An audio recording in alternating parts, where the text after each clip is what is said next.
Hey chickies! Okay, today we're doing Emoji Puppy Love. I did this in support of Gina, whose gorgeous hound Lillie was recently diagnosed with lymphoma, unfortunately. She's doing okay right now, but yeah, I really hope she pulls through. Anyway, I really hope you like it. Let's get into it. The polishes I'm using today are from NCLA's new runway collection. Details will be in the description box about those. So I've started off by painting 3 of my nails with Catwalk Queen, which is the cream, and then the ring fingernail with Model Behaviour, which is the rich dark chocolate. I've also added a coat of Iron Nails matte top coat over the top of that ring fingernail because we'll be using acrylic paint to paint the emoji puppy. So the first step is to paint the outline in white acrylic paint of the emoji puppy.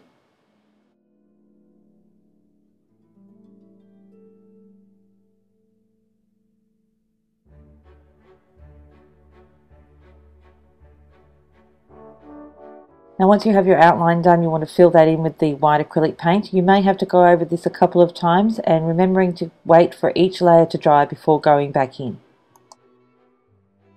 Now I'm using matte acrylic paint and that takes literally no time to dry at all, even sometimes in very thick layers. The next step is to come in with a mustard coloured paint to paint the ears for the puppy, and you'll also be using that same colour for the patch on one of his eyes.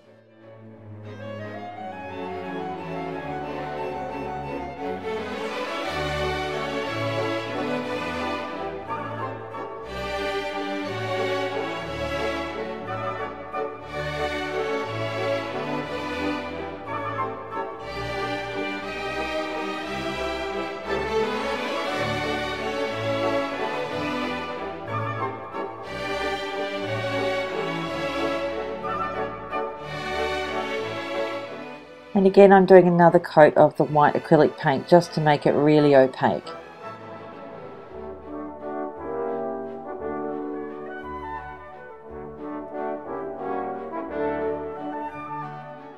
And whilst the white is drying, you want to come in with some light acrylic paint and paint the puppy's tongue.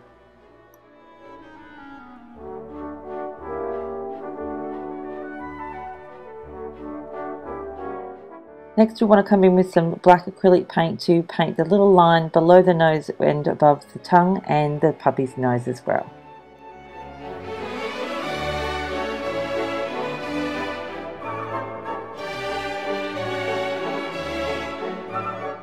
And next we're going to come back in with the mustard coloured paint and paint the patch for the puppy. It's kind of shaped like a pear, I think. I don't know. Yeah, it's definitely a pear shape.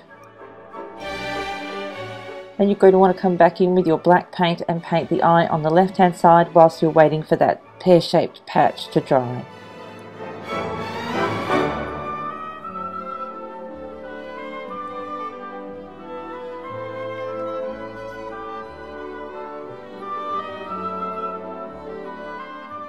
And next you're coming back in with your black paint to paint the eye on the other side inside the patch. Don't worry about if it's not perfect. Mine isn't, as you can see, and please, no pressure. It's not a big deal. It does not have to be perfect. Next you're going to come in with some white paint and put 2 little dots on the eyes for highlights. We're going to come back in with the Model Behaviour, which is the dark rich chocolate polish from NCLA, and a dotting tool, and we're going to create the puppy paws. It's kind of like a off-ish triangle rather than a big dot, and then 4 little dots around the top of that, if you can see what I'm talking about. Yeah, I'm sure you can. And lastly, you want to paint a thin line down the middle of the puppy's tongue using a slightly darker pink paint. And finally, you want to protect everything with a good quality top coat. I'm using Seche Vite as per usual. All the details will be in the description box about everything I've used in this mani. And that's it. I really hope you like this one. Hugs and kisses to Gina, and I really hope Lillie gets better soon. Thank you so much for watching. I'll see you next time. Bye, chickies.